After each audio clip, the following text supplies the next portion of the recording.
Hey Mickey, Hello. how is it going? Not too bad with you? Pretty good, pretty good. Yeah, babysat today. Very exciting. Oh, fun. Mm-hmm. All right, you ready to tackle, what is it, chapters, is it 5 and 6? Yes, I think so. Yeah, chapters 5 and 6. You ready to tackle chapters 5 and 6 of Bill Gates' book, How to Avoid a Climate Disaster? Sounds like a plan. Okay, great. Well, right before we get started, let's introduce ourselves. Would you like to go first? Hello, everybody. We are back with the Climate Book Club here, chapter 5 and 6. I am Mickey, and I haven't had to introduce Your myself last in name a does long show time. up, so What? your What? last name does show up. Oh, well. Um, eh, who's going to look me up? Um, Yeah. yeah, so I have a background in environmental science, and I have a little bit of experience in field work, and I'm an energy advocate. So, Nice, nice. And I am Becky from the Beckosphere, which hosts the book club. It premieres it on um, tomorrow at 6 p.m. Pacific Standard Time. And yeah, so Beckosphere is a climate YouTube channel where we talk about a lot of climatey things. I have a background in environmental science and journalism, and I work as a science writer during the day. So, yeah, those are our qualifications for. But you don't need qualifications to read this book. You should read the book. Bill Gates does a that's good job true. explaining things. It's a layman's book, that's for sure. Yes, but we are not saying anyone is lame. No. Uh, I hate the term layman. It's kind of I don't know, it sounds like an insult to me. it's just the common person. No, I know. I'm giving shit to the term, not to you. Um, okay, We're all anyways, laymen. true. So we are on chapter 5, which is called How We Make Things, and we're going to do our best to stick within an hour time frame because we're doing really bad at that. So let's try to talk about this one for just the first half hour, and then we need to move on to the second chapter. Okay, we can stick to that. Okay. All right. No So chapter tangents. no. Well, we'll try. Um, so it's called How We Make Things, and that represents 31% of the 50 billion tons per year, which is the global average amount of emissions we produce per year. So 31%, that's the biggest percentage of any of the other sectors. Um, so it is a big deal for sure. So yeah, honestly, I didn't highlight anything until page 100. I mean, Uh, he starts with an anecdote talking about like a floating bridge, which is cool. yeah, There's a floating yeah, bridge in Seattle. he just talks about how obvious the cement and concrete we use in everyday life. So, Mm-hmm. Yeah, he says America produces or alone produces more than 96 million tons of cement, which is the main ingredient in concrete. So that's about 600 pounds per person every year. which is And amazing to think about, really. yeah, it really is because I mean, I'm not building it. Yeah, And right. what's even more crazy is that that's nowhere near as much as China is using now. They're by far the largest consumer and I guess producer and consumer of concrete and cement. So yeah. Yeah, and even that's just China, and they're at the what one could call the about the peak of their growth. They're pushing everything. Mhm. Countries like Mhm. India, and some of the African countries are right behind them. Mhm. What are they gonna do? They're not gonna build with anything besides concrete and cement, at least for the time being. Yeah. So this is Yeah. really one of those big things where it's like if we can find a even a temporary solution, it might be good. Seriously. And to be honest, in this chapter, I was not really I didn't feel all that hopeful after reading this chapter because he showed some things, but it wasn't looking too great. I think it's one of those things that will be say everything goes right, in terms of a green society. I think concrete and cement are going to be one of the few things that people are just going to have to compromise on and say, this is the only emissions we have, or part of the only emissions that we have. Right, right. Yeah, no, Because exactly. it'll be one of the hardest things to change the process of. I don't think I've seen research, even if currently, of a different process to make, you know, concrete and cement at the rate and the scale that we need. Mhm. Yeah, it's kind of like aviation, like both of those are just they're really hard to tackle. So, Oh, absolutely. I think one of yeah. those things is, the picture he shows at 101, Shanghai versus Shanghai in 2013. Shanghai You know, versus Shanghai. That's a good movie. it's the same, it's the same idea if you look at like Hong Kong in that same, the I guess the 30-year decade span, or what is it, Abu Dhabi, in the desert area. you Right. know, 30 years, what did that end up? Big concrete, cement, steel. That's going to happen other Mhm. places as they build out. So I think it Mhm. really is going to be one of those things. After reading his chapter and, just at the scale, I really think it's going to be one of those things where it's like, this is the exception to our complete decarbonization.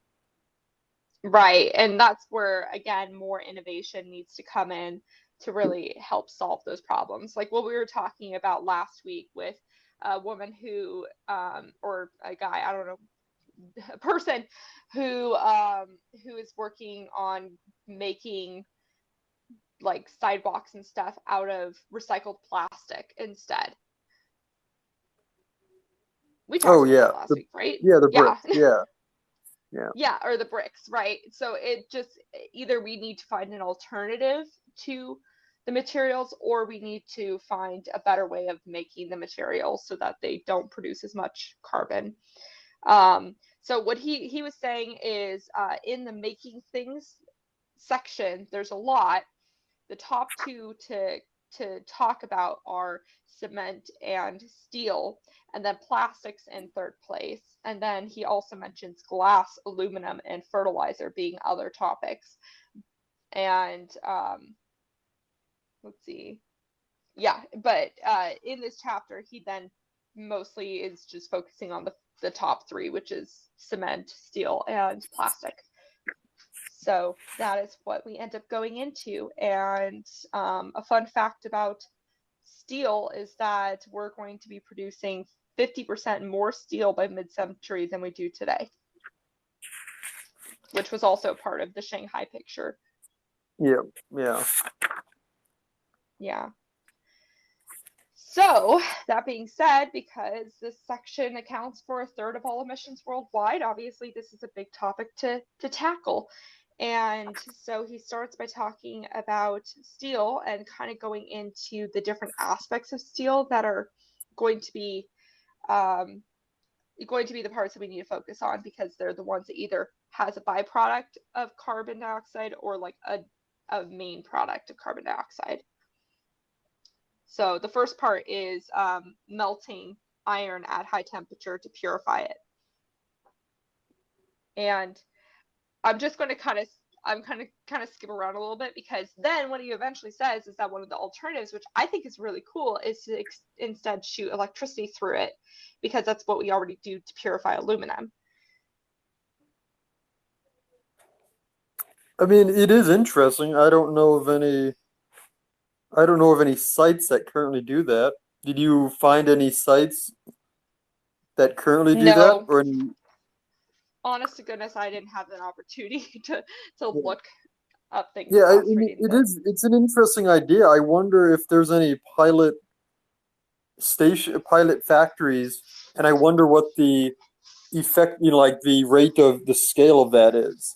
Do you get the same amount by process as you just melting it?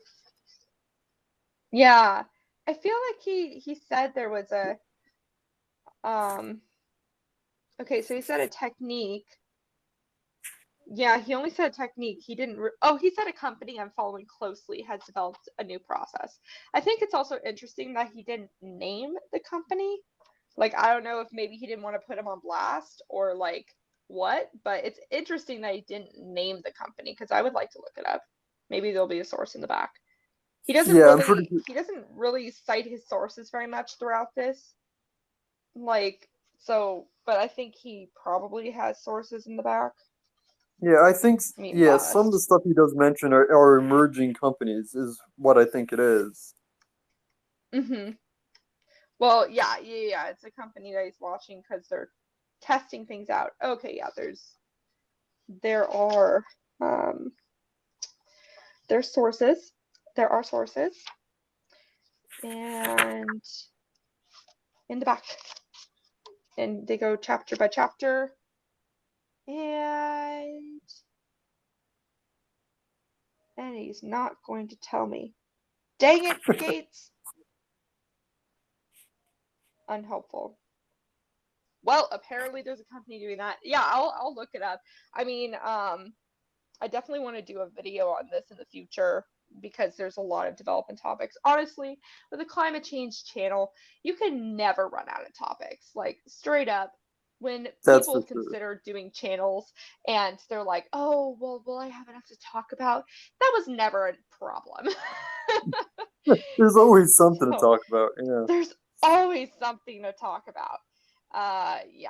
So I don't know what the company is, but I'm sure we can find it because that is very interesting and it's something I definitely want to keep an eye on too because I think that that would be a really cool method of fixing that problem. Like it makes sense. At least they have prior technology similar or techniques that are similar via like purifying aluminum. Yeah, I mean, I really like to see the efficiency of that. That would probably be the biggest thing. Right, right. And also, oh, well, yeah, no, that accounts to efficiency too. Yes, I agree. So, yeah, so that's one of the aspects of the process that is currently carbon dioxide intensive is just melting the iron via high enough temperature. And one of the problems, or one of the benefits of fossil fuels and the problem for electrification is that it's a lot of electricity required to get as high of temperatures as fossil fuels can easily do. So that's a challenge. Um, Mm, I don't see the yeah. electricity amount being an issue though, especially if you just hook Well, it up to like something like a large nuclear plant. You have all the electricity in the world to make that process work. Um, but then what? Okay, so what was he saying then about the whole high temperature dilemma? So, the furnace. If you don't, oh, is yeah, that what he was referring to? yeah, the high temperature is the furnace. So Right, when because you melt it electrification down, isn't the same thing as like catching things on fire. no, it is not. Yeah. Gotcha. Okay, that's what I was meaning to say. Couldn't you read my mind, Nikki? I just through the media, right? Yes. Yeah, the high temperature thing is it's hard to replace that, even if you'd Yeah, like. it is. That's I think that's one of Yeah. those things again. People are just going to have to come to terms with is those are going to be the last things that get replaced. Or get attached to a carbon capture machine, Whatever it ends which, up being, yeah. yeah. Can we just plant a bunch of trees around it? Will that solve the problem? Probably I not. think the trees would like the fire. Mm. Okay, so then we talk about concrete, which is a mix of gravel, sand, water, and cement.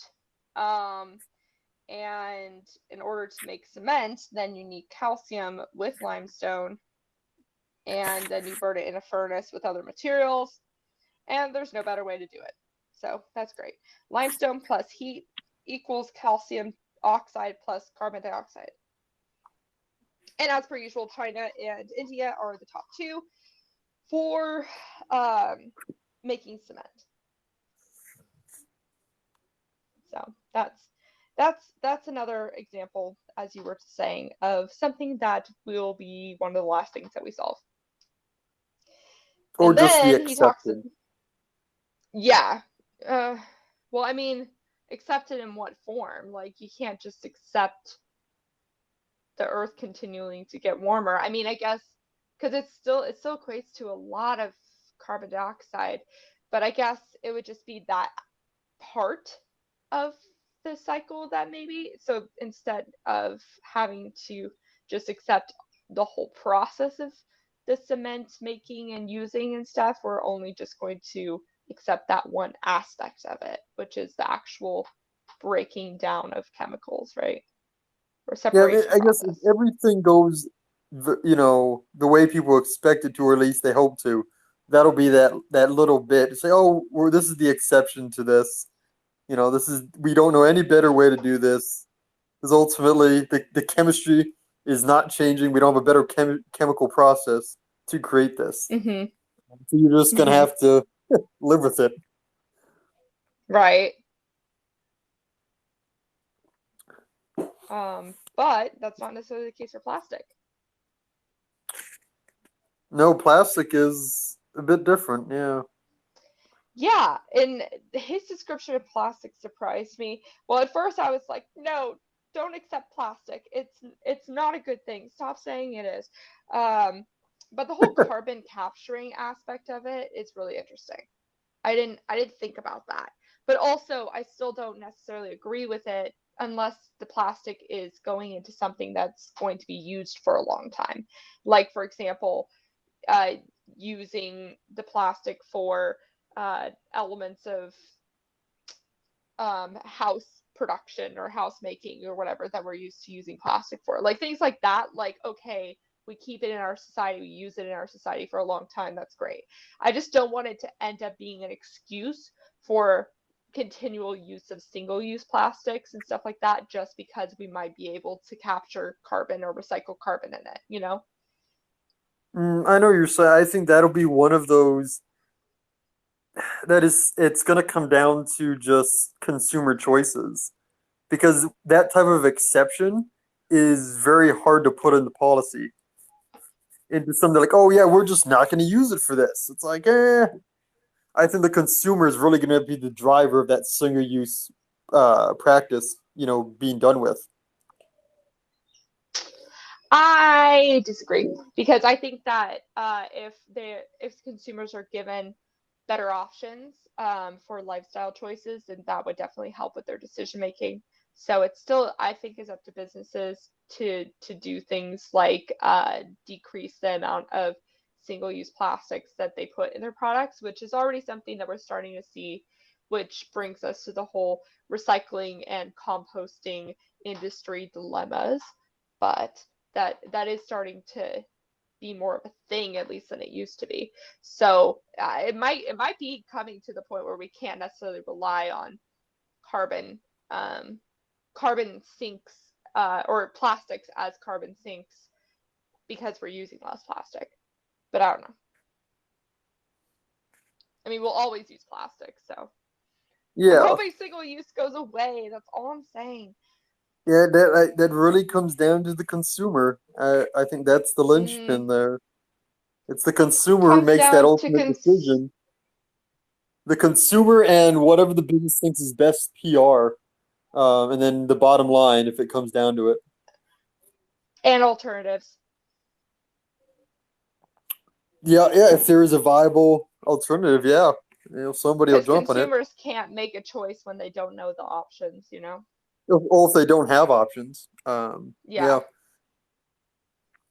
yeah. Yeah, I think I saw something probably a bit ago now.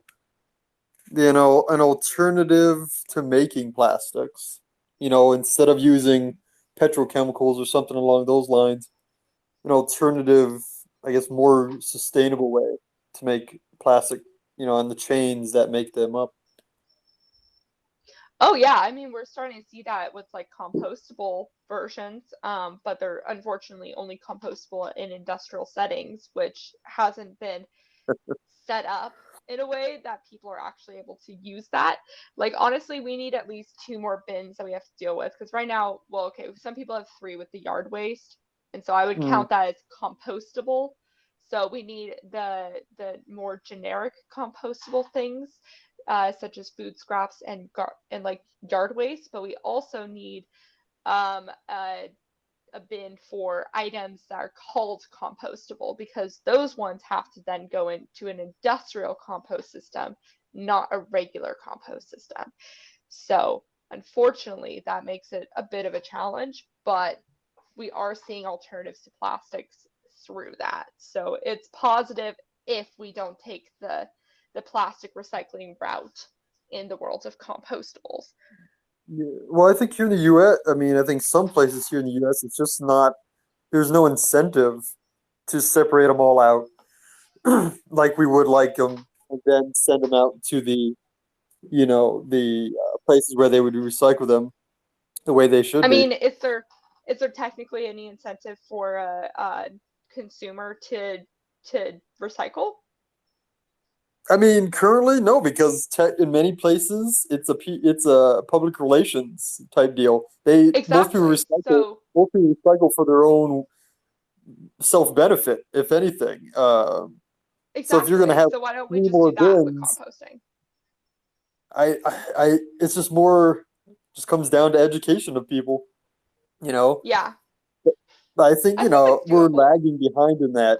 I think in some other Yeah. countries it's the norm, outside your apartment complex or whatever it ends up being, that you do have 3 to 4 different bins. Yeah. So I think it's doable. I think it's possible. I think people would totally be willing to do that. I think a lot of people would be willing to do a lot of things if given a reasonable option to do them, you know? But we just don't have Yeah. those options in place in this country. Yeah, yeah, I think maybe in the city it'll be easier to give those options. Yeah, Yeah. yeah, that could be. Because out, like when Well, you end up more rural, that compost just goes in your backyard. You don't need to put it in a bin, for the most well, part. yes, but that's where the industrial composting part comes in because if Yeah. they try to do that by putting some of the utensils that say compostable or biodegradable in their compost system, that compost system won't heat up enough for it to actually break down those items. Yep. Yep. So I think we talked that's about it why it last time, the doesn't definition work. of a compost system. Yeah. Well, it pisses me off because they're doing the exact same thing with plastic and the recycling sign. It just drives me crazy. It's a Stupid policy technicalities. language loophole. Yeah. To People suck. get away from it. Seriously. Gosh. Okay, so it's like PR can be the problem and the solution, you know? Yep. All right. So yeah, so they talk about or he talks about plastic and the potential good for plastic use. And then he starts talking about his favorite term ever, which is green premiums. Um, and so he talks about how we emit gases in multiple different stages of a process. For example, the first one is when we use fossil fuels to generate electricity that factories need to run their operations. And the second one is when we use them to generate heat needed for different manufacturing processes. And then there's when we actually need to make the materials. So, like the way cement manufacturing inevitably creates carbon dioxide. So, those are the three areas that we need to tackle within the topic of things such as cement and concrete. And so then it goes to what we had talked about already, which is how we generate heat without burning fossil fuels, because it's harder to get those super high temperatures using an electric heat pump. So, or no, you can use an electric heat pump, but it's more expensive, I think. Is that what that is? Yeah. Electricity isn't an economical option. So that's where potentially it will then cost more. And let's see, that was the second stage. The first stage, yeah, okay, whatever.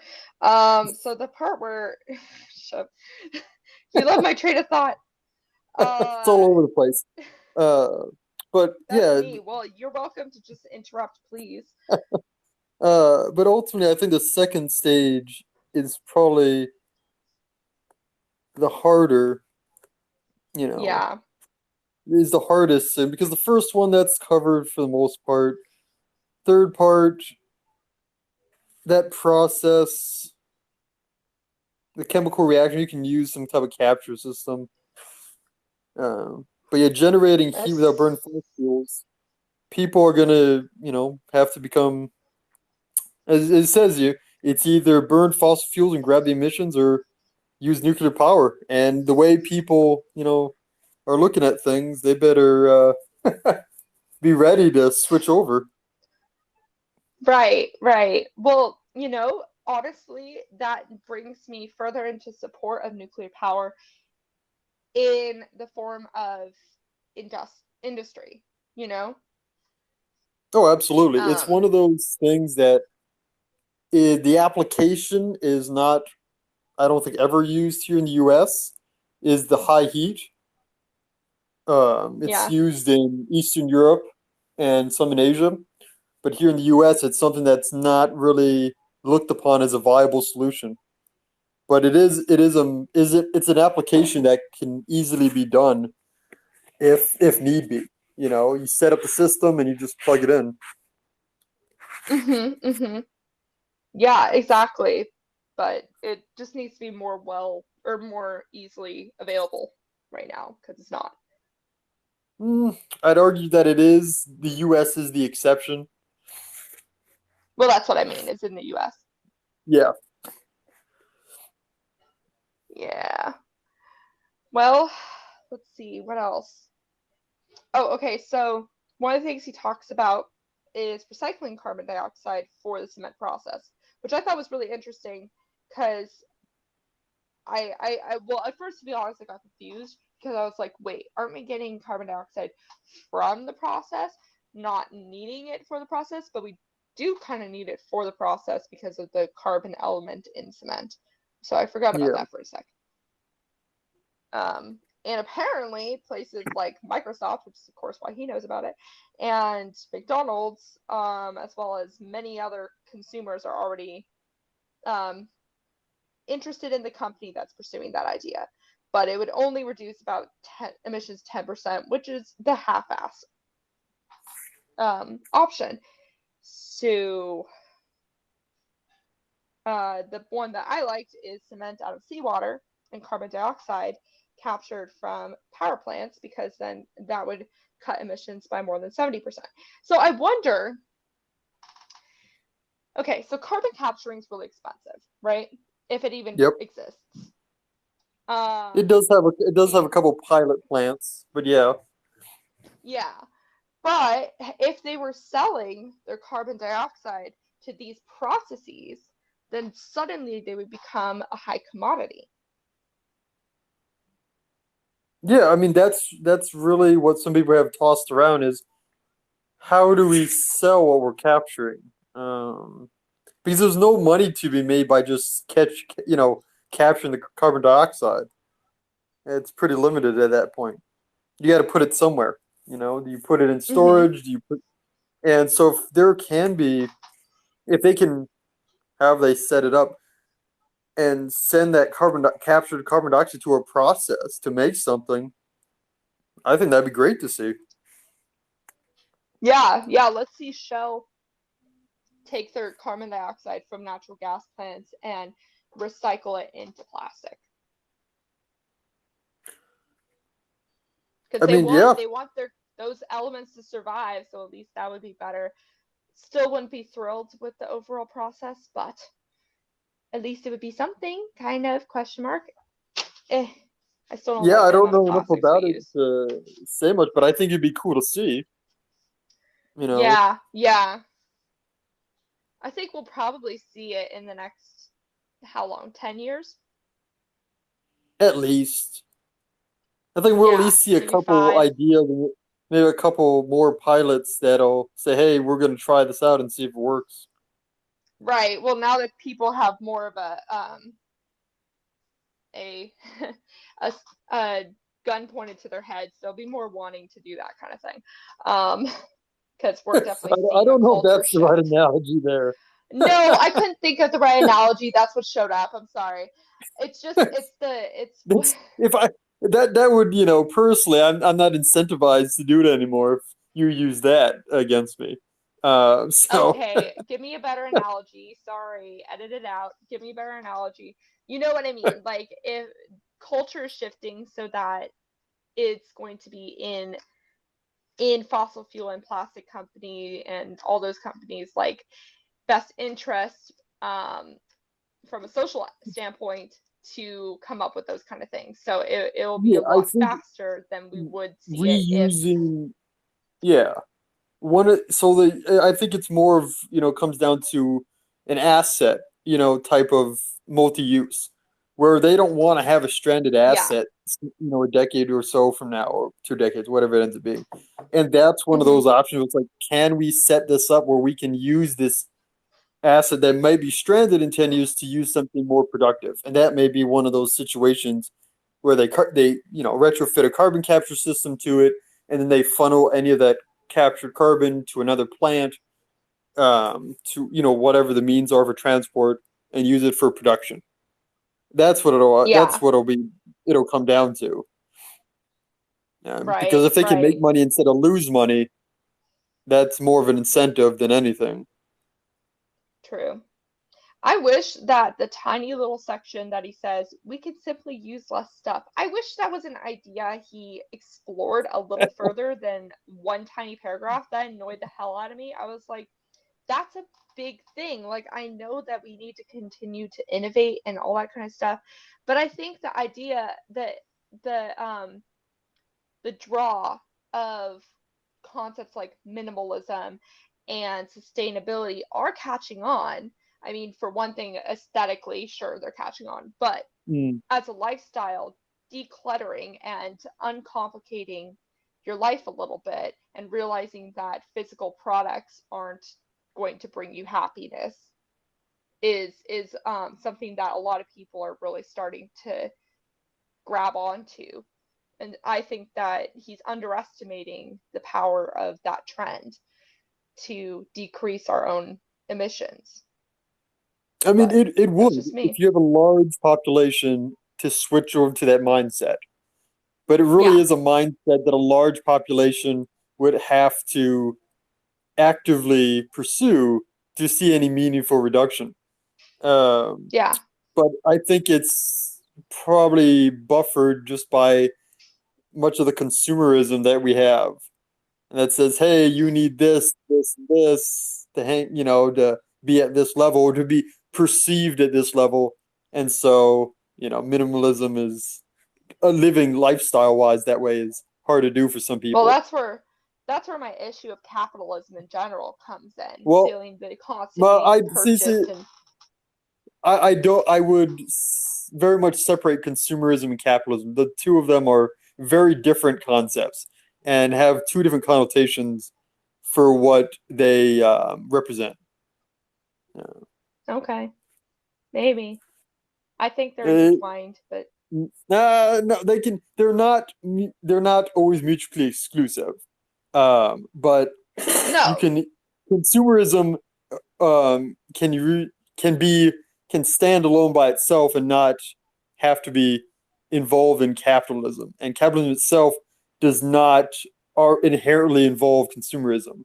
And so when people interchange the two, it's more of a But I want to say capitalism is represented by or capitalism is growth. Like you It's need it's if you paired want with to be. growth, but it's not an inherent to capitalism. Um, but I can have consumerism buying stuff all day, but it's not. I wouldn't say, oh, that's capitalism. There's different details to look at before that statement is made. But Mhm. ultimately, it's people buying stuff they don't need, or others perceive that they don't need, for that matter. Mhm. Mhm. Yeah.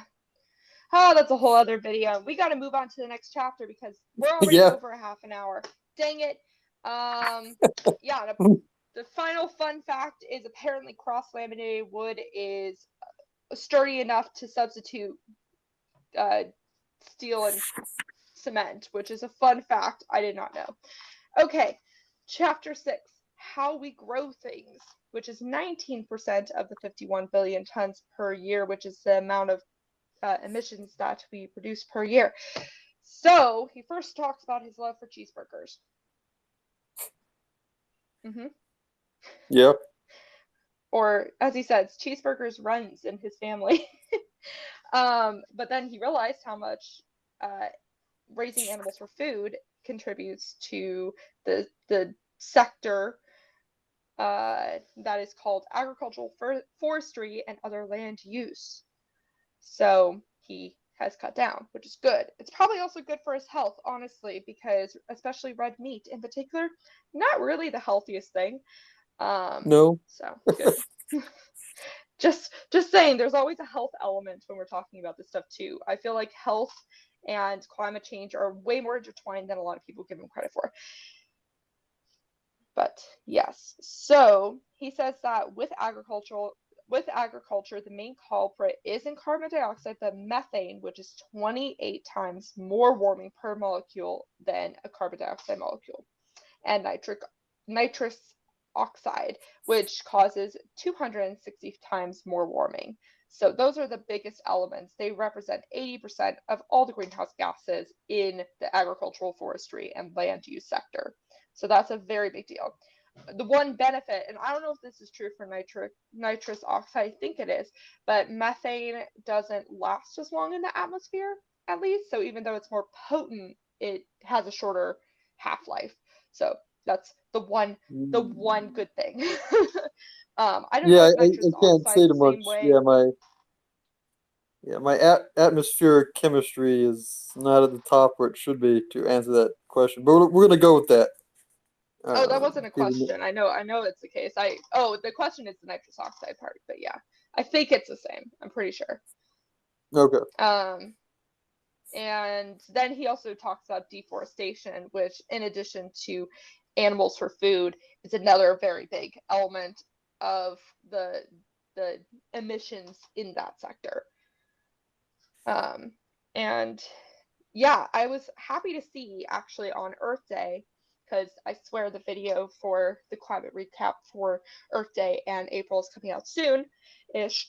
Um, but deforestation was actually a topic that was especially brought up for making illegal um, by, I think it was the trade representative of the US, was really focusing on um, tackling illegal lumber production. So yeah, that's good because on top of course, um, increasing the amount of carbon dioxide in the atmosphere, you're also decreasing the natural carbon sinks that are there. So it's like a double whammy and destroying essential wildlife and everything. So Yeah, everything that goes with it. Yeah. yeah, yeah. Anything else in that 2 pages that I'm trying to go a little fast on some of it. No, no. I think you covered just about what he was saying. Yeah, yeah. Okay. And then he talks about like the original scare, which was that we're going to run out of food when the population grows and millions of people are going to die, and then that didn't happen. Nope. Um, even though, and also food's becoming cheaper than it even used to be, which I didn't know, which is kind of cool. And I guess it does make sense because I feel like people were more stingy on their meals than not they are nowadays. I don't know. Maybe that's just lack of American creativity, somewhat. um, Maybe the increased influx of different cultures has helped our food overall. Because I don't know about you, but I feel like my family is at least a little boring with the food. Um, I don't have boring food when I go home. That's for sure. oh well, that's lucky. Good for you. I also suck at cooking myself, so that doesn't help.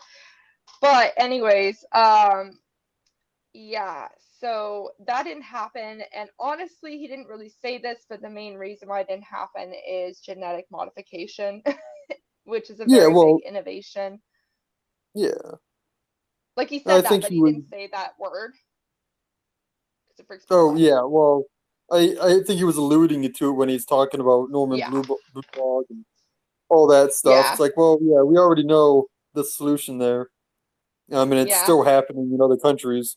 That solution. But that particular one has the same issue that many do have, which is it needs a lot of fertilizer. So the way that we are selecting our plants is making them more easily harmed and sensitive if we don't continue to use then synthetic stuff. So that's the problem is we're like moving it in a weird direction.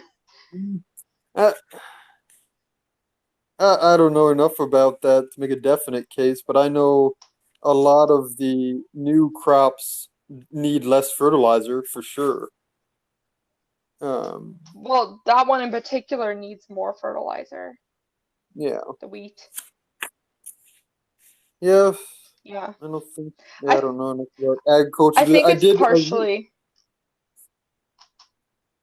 Yeah, What it's were you gonna say? partially something. I was listening to a podcast about healthy soils a couple days ago, and they were talking about Mm-hmm. in developed countries, heavy fertilizer and use of some crops was basically disconnecting the plants from their beneficial ecosystem partner of fungi and microbes in the soil. Yeah. And so when they weren't able to use fertilizer or they planted a different crop, that system just wasn't there to support the growth anymore. Mm-hmm. Yeah. I think I mean that's one of the main things I've heard too. Um, I also think that sometimes we try to produce crops in areas that aren't really meant for them, and that usually That requires yeah. more assistance. And I think that's one of the issues that we run into a lot too, is we think that we've made something magic, and then because it's not magic, we have to compensate a lot. Yeah. Um, And what's scary is that we're heading towards 10 billion people by 2020 or 2100. So we're going to need even more food to feed people. But and something that I didn't really consider is how many calories it takes to feed an animal per calorie you get back, which was really interesting. Obviously, not all calories are created equal, so there is that. But it takes chicken twice as many calories as you get when you eat a chicken. It takes a pig 3 times as many calories as you get when you eat a pig, and it takes a cow six more 6 calories of oh wait no 6 calories of feed for every calorie of beef. So it's 6 times for beef. So that's why beef is like the least efficient. Well, there's many reasons why beef is the least efficient, but that's one of them. Yeah. And unfortunately, developed country has equated to more meat and dairy, which it is not good. And so we are now getting larger and larger requests for those things when we really can't sustain it for many different reasons. So we need to, It might. that's another culture shift. Yeah, I think it'll be another one of those long-term exceptions that people have to live with until people warm up to the alternatives. Yeah. And also, that's something where technically there are many alternatives for the amount of protein that you can get. So if the prices hike on meat, that wouldn't necessarily be a bad thing. Yeah, I mean, I don't know what people are willing to pay for, Me either. beef or whatever. Yeah. But anyway, so what else? Your turn, Mickey.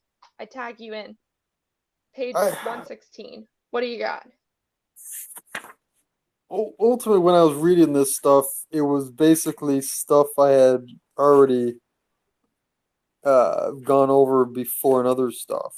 He talks about the artificial meat and the lab meat and stuff like that, Mm-hmm. which is great. I mean, I'm all for, the lab created stuff, but it's really going to take that consumer switch to say, hey, this is what we want instead, because Mm-hmm. still a lot of people see it as something that's not natural, I guess, which is a silly idea when it comes down to Mm-hmm. chemistry. Mm-hmm.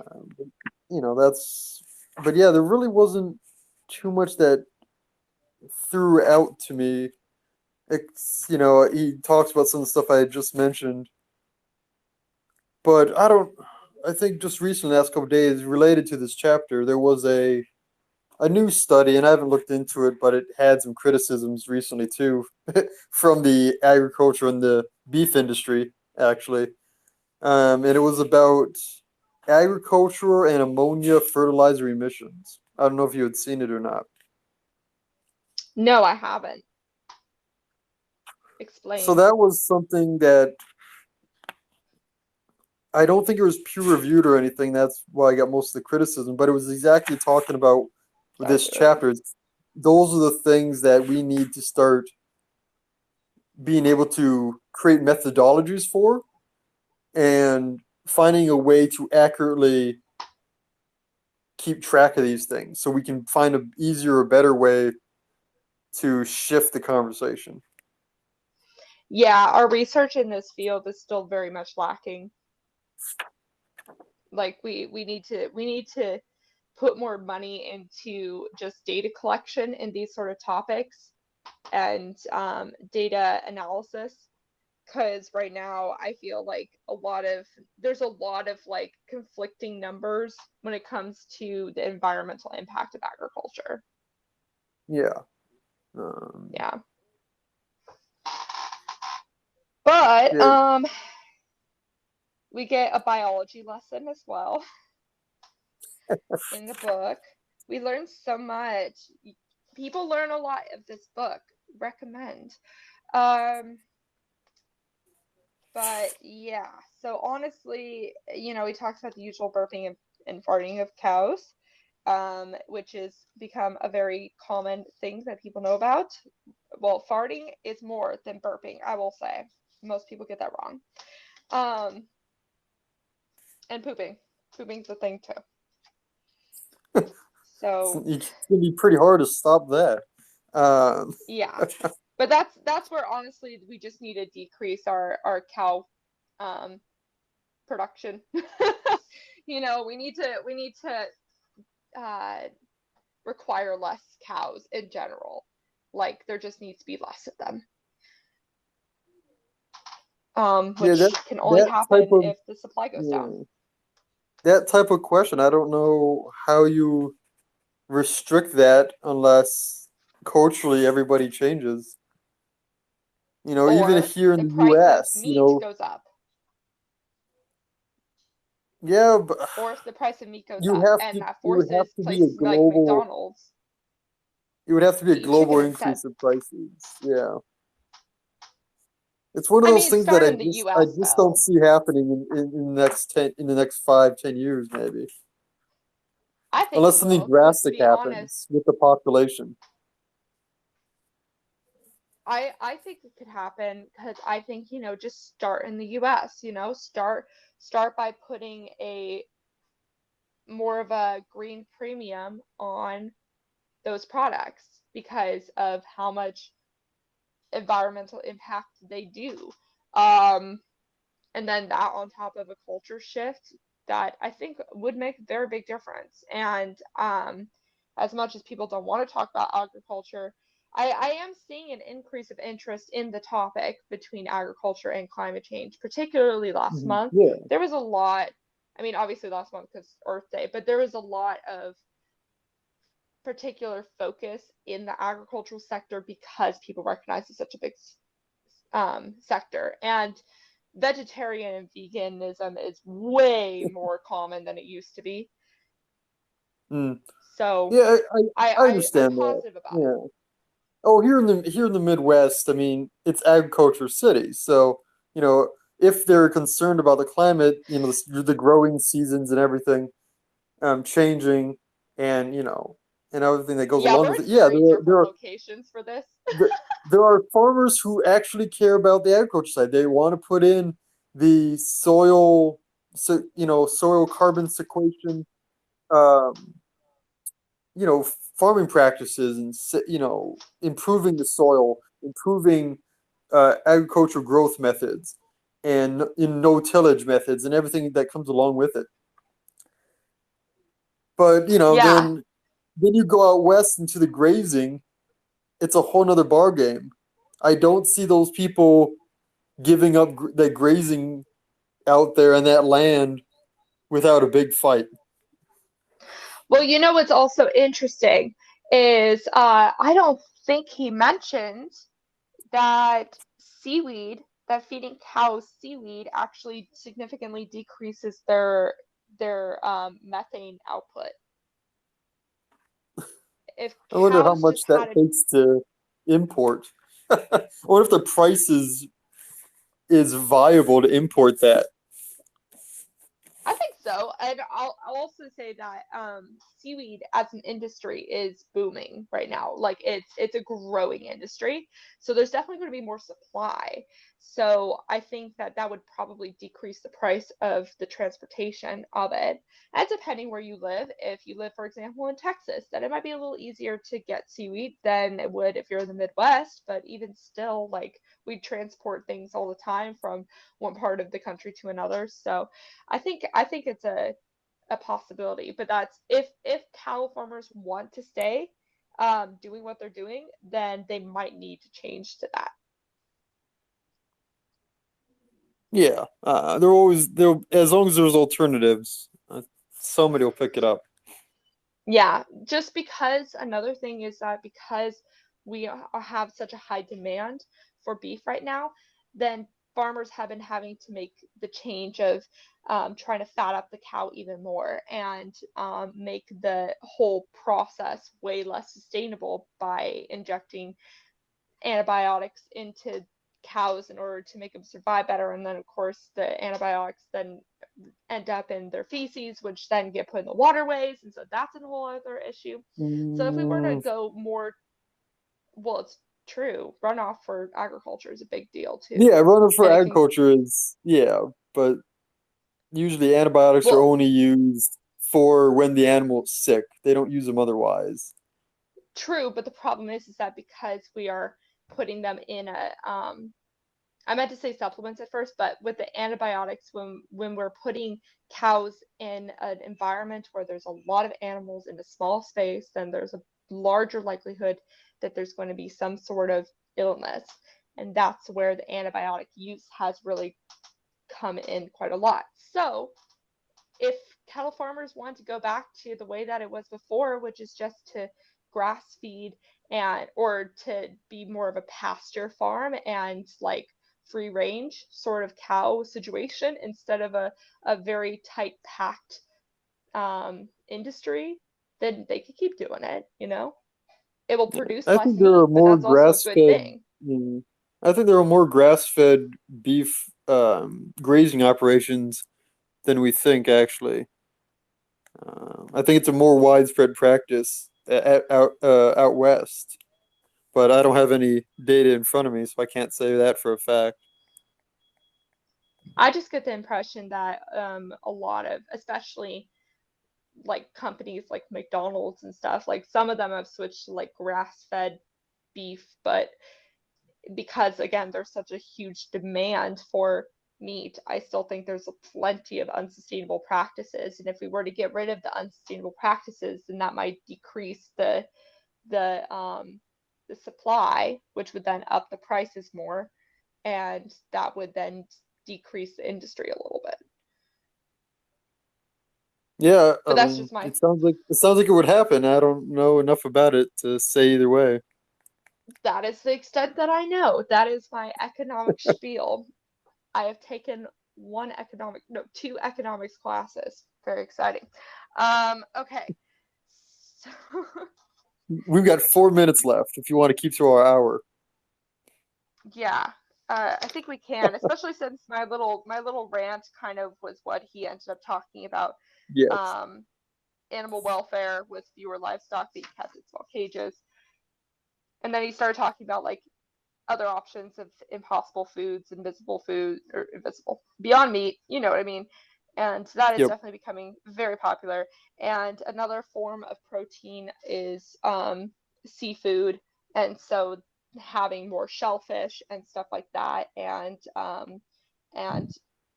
sustainable fishing practices would also help kind of mediate the need for protein in land-based methods.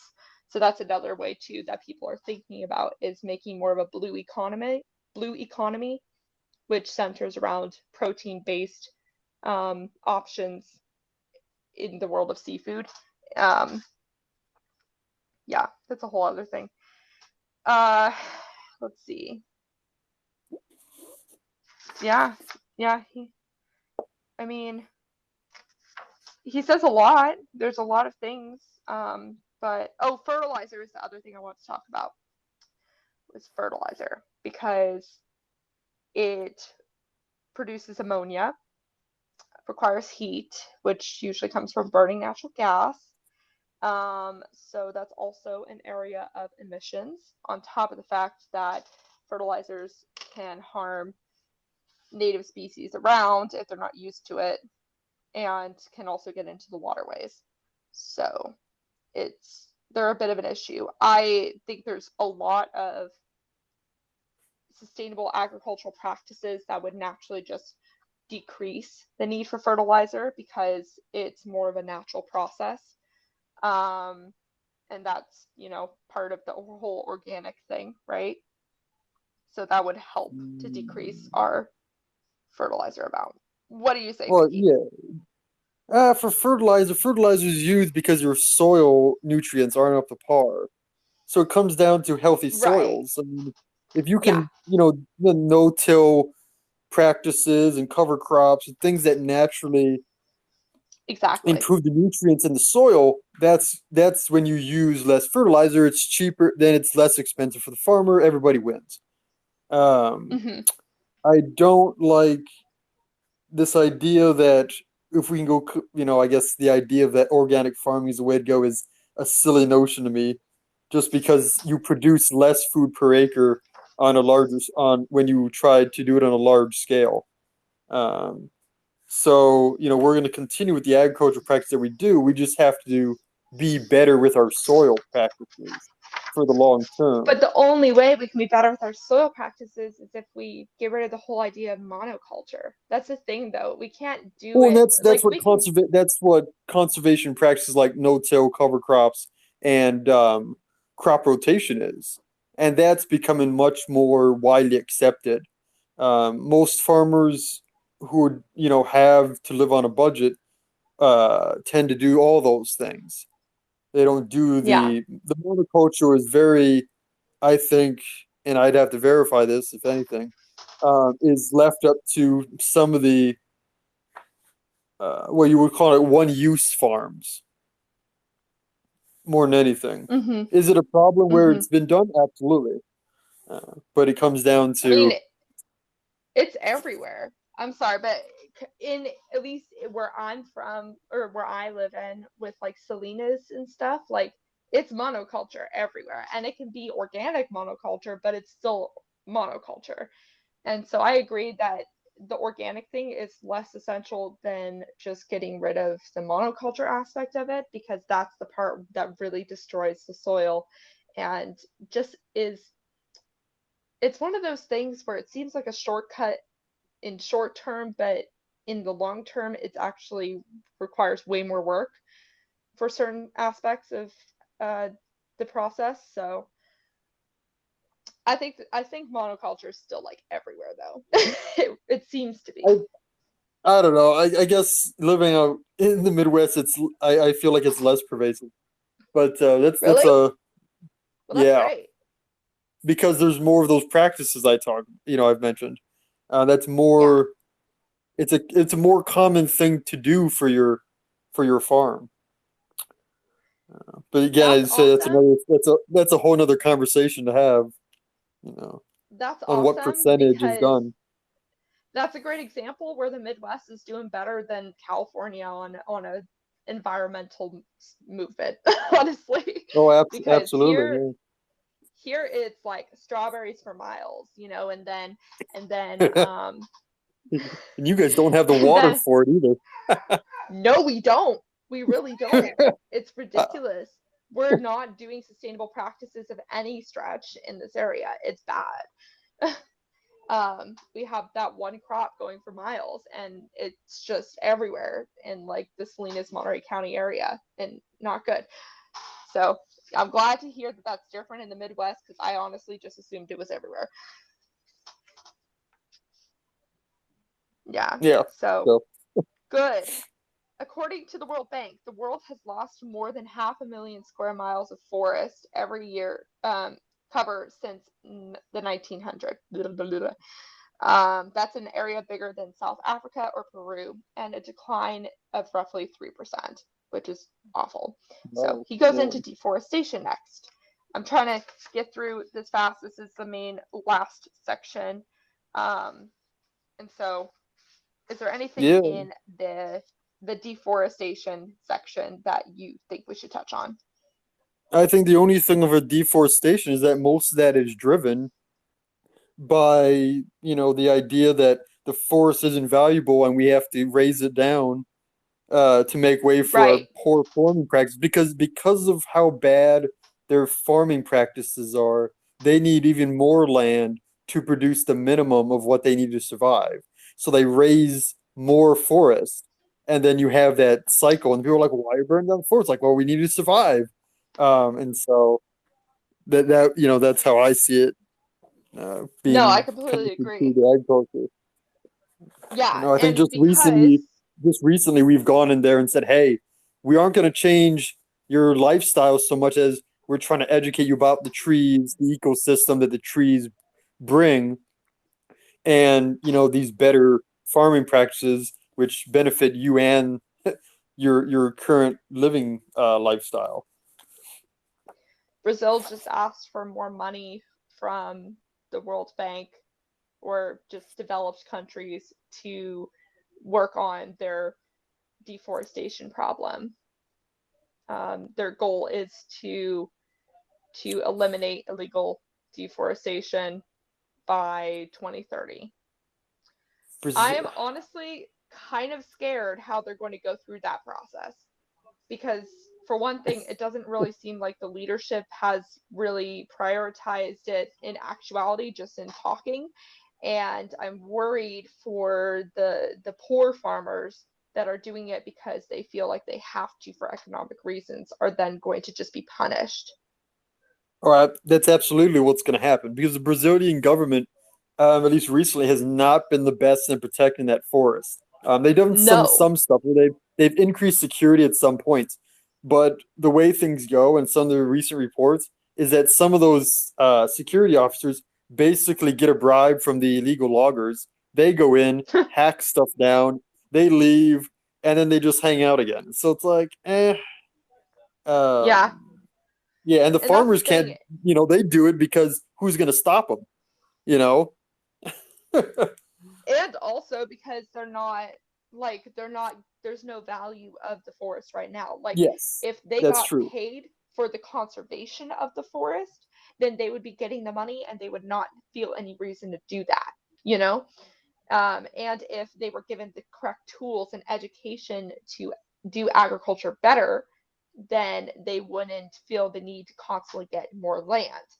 So there's the problem is Yeah, that Brazil is just like it's taking it's shortcutting, it's taking the most superficial way out instead of going to the root of the yeah. problem, They which have to is go that the down to the farmers are local not getting level. support or Well, yeah, education. yeah. Yeah. They have to go down to the local level because those farmers are doing either they're planting crops at an expanded level because to survive, so they raise down more Mhm. forest, or they're planting a crop which is land intensive, which is not made for that particular location, maybe in Brazil, and they raise down the trees because more money is to be made by that cash crop.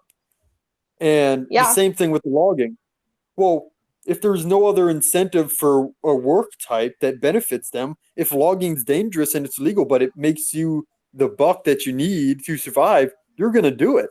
And that's the social problem they have to deal with, in tackling They man deforestation. they managed to get the children of indigenous people who cared about and lived and relied on the forest to be the ones to cut it down. Yeah, and you that's the other thing. know, You know, you think, which you is sometimes like awful.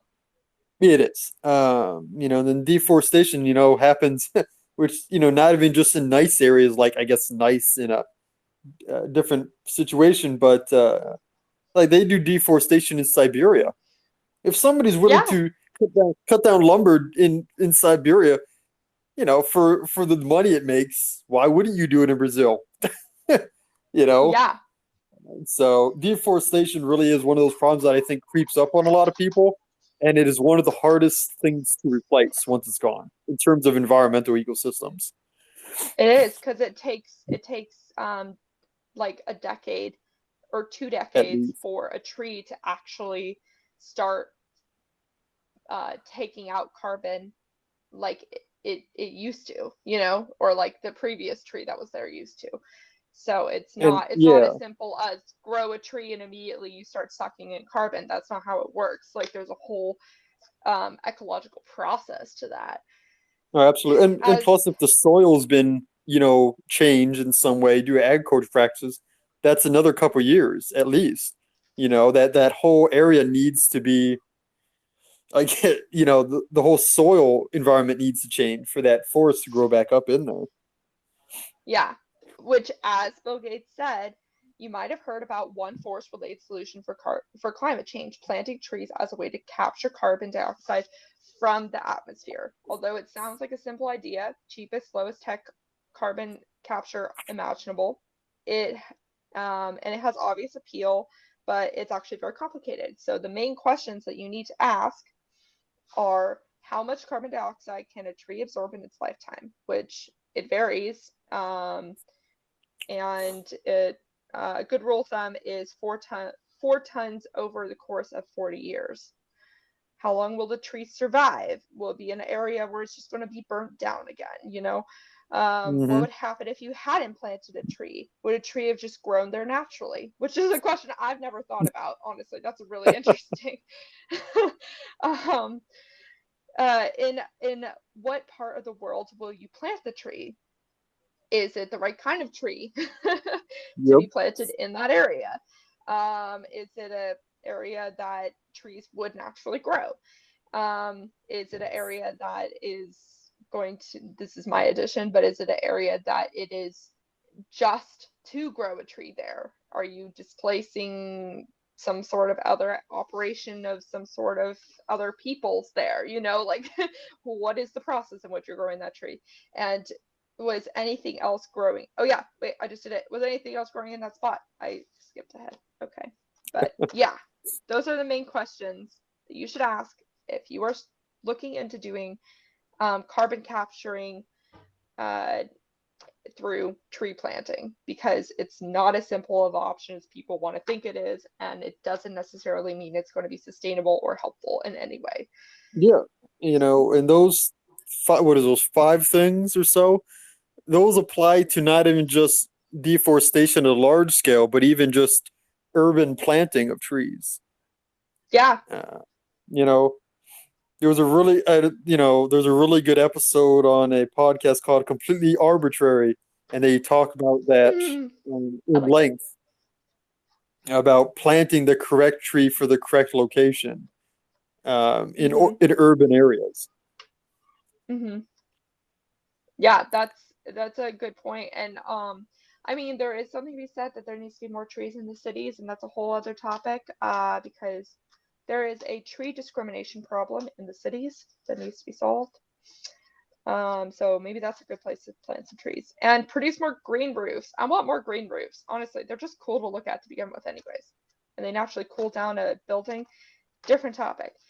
I'm going to quickly finish this up before I go into another tangent by just reading the last paragraph of this chapter.